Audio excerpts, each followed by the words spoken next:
হয় সন্মুখত পোহৰৰ উৎসৱ দীপাৱলী আৰু কালী পূজা আৰু দীপাৱলী অহাৰ লগে লগেই মৃৎশিল্পীসকলৰ মাজতো এক ব্যাপক ব্যস্ততা দেখা যায়। মই এই মুহূৰ্তত ওদালগুৰি জিলাৰ গৰুবান্ধাৰ নৱপালৰ ঘৰত উপস্থিত আছোঁ আৰু নৱপালে প্ৰতি বছৰতে মাটিৰ চাকি এই কালী পূজাৰ সময়ত অসমৰ বিভিন্ন প্ৰান্তত বিক্ৰী কৰি আহিছে। কিন্তু তেওঁৰ মাটিৰ চাকিসমূহত এক আছে বিশেষত্ব। এই বিশেষত্ব হৈছে যে তেওঁৰ মাটিৰ চাকিসমূহ আচলতে হাতেৰে নিৰ্মাণ নকৰি এটা ক্ষুদ্ৰ যন্ত্ৰৰ জৰিয়তে তেওঁ এই মাটিৰ চাকিসমূহ নিৰ্মাণ কৰি আহিছে।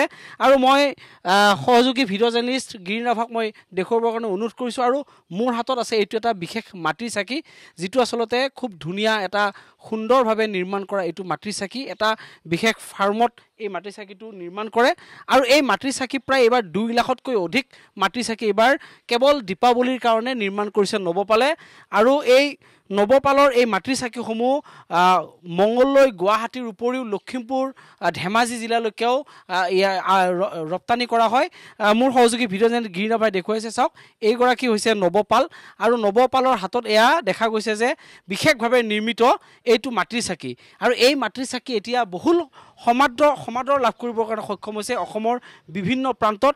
এই ধৰণৰ এটা ক্ষুদ্ৰ উদ্যোগ আজিৰ পৰা কেইবছৰমান পূৰ্বে নৱপালে ইয়াত স্থাপন কৰিছিলে আৰু তাৰ পাছতেই লাহে লাহে ক্ৰমাৎ এই মাটিৰ চাকিসমূহে বিশেষ সমাদৰ লাভ কৰিবৰ কাৰণে সক্ষম হয়। মই নৱপালৰ পৰা কিছু কথা জানিবৰ কাৰণে চেষ্টা কৰিম।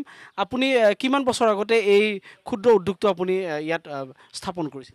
যোৱা বছৰৰ পৰা আৰম্ভ কৰিছোঁ। প্ৰতি বছৰতে কিমান আপুনি বনায়? যোৱা বছৰ ধৰক 1-1.5 লাখ হৈছিল, এইবাৰ 2 লাখমান হৈছিল। ক'ত ক'ত আপুনি এইবাৰ বিক্ৰী কৰিব বা ইয়াৰ পৰা মাটিৰ চাকিসমূহ ক'লৈকে স্থানান্তৰ কৰা হ'ব বা ৰপ্তানি কৰা হ'ব? গুৱাহাটী, তাৰপিছত ঢেকীয়াজুলি, খাৰপেটীয়া, মংগলদৈ, এনেই অসমৰ বিভিন্ন ঠাইত আপোনাৰ যায় আছে। ফালেও যায় নেকি? আপাৰ আসামত যোৱা নাই, লখিমপুৰ এজনে লৈ গৈছে। লখিমপুৰ, হয়। আপুনি কিমানকৈ বিক্ৰী কৰে? সৰুবিলাকত কিমান দাম, ডাঙৰবিলাকত কিমান দাম?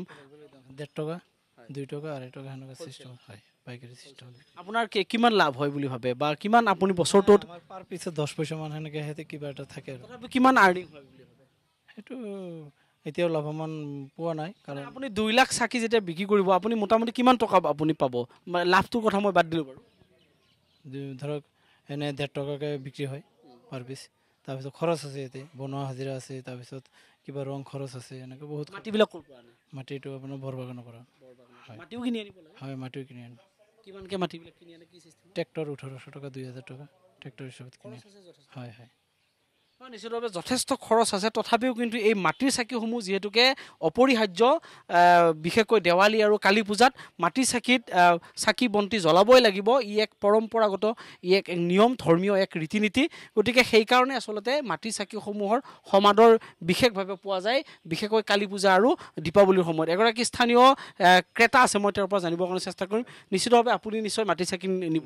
হয় হয়, মই এইখিনিতে এটা কথা ক'ব লাগিব যে যি সময়ত নেকি চীনৰ ইলেক্ট্ৰনিক সামগ্ৰীয়ে সমগ্ৰ ভাৰতবৰ্ষতে এটা বেলেগ ধৰণৰ এটা পৰিৱেশৰ সৃষ্টি কৰিছিল, সেই সময়ত থলুৱাভাৱে উৎপাদন কৰা এই মাটিৰ চাকিসমূহৰ যিটো চাহিদা দেখিছোঁ, তাক দেখি সঁচাকৈ আমি আনন্দিত হৈছোঁ। আৰু নৱপাল ডাঙৰীয়া এজন যুৱ ব্যৱসায়ী, তেখেতকো আমি ধন্যবাদ জ্ঞাপন কৰিছোঁ যে এই সময়ত তেখেতে অন্ততঃ 10-12জনকৈ মানে আমাৰ থলুৱা যুৱক যুৱতীক নিযুক্তি দিছে। 10-12জনকৈ ল'ৰা ছোৱালী ইয়াত দিনে নিশাই কাম কৰি আছে।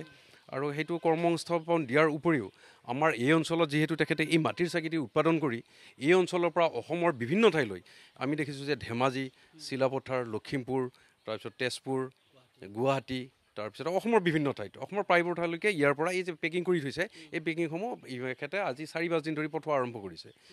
গতিকে আমি গৌৰৱান্বিত যে আমাৰ অঞ্চলৰ পৰা অসমৰ বিভিন্ন ঠাইত এনেদৰে যে মাটিৰ চাকিসমূহ থলুৱাভাৱে উৎপাদিত মাটিৰ চাকিসমূহ যে গৈছে, তাৰ বাবে আমি আৰু চীনৰ সামগ্ৰীক প্ৰত্যাহ্বান জনাব পৰাকৈ এখেতে কিন্তু বিভিন্ন ধৰণে এই যে তেখেতৰ আশাব্যঞ্জক বতৰা এটা কৰি নিশ্চিতভাৱে এটা আশাব্যঞ্জক বতৰা কঢ়িয়াই আনিছে। আচলতে ইমান দিনেদি পৰম্পৰাগতভাৱে এই কুমাৰসকলে হাতেৰেই মাটিৰ চাকিসমূহ নিৰ্মাণ কৰি আহিছিলে আৰু এই পৰম্পৰা এতিয়াও অব্যাহত আছে।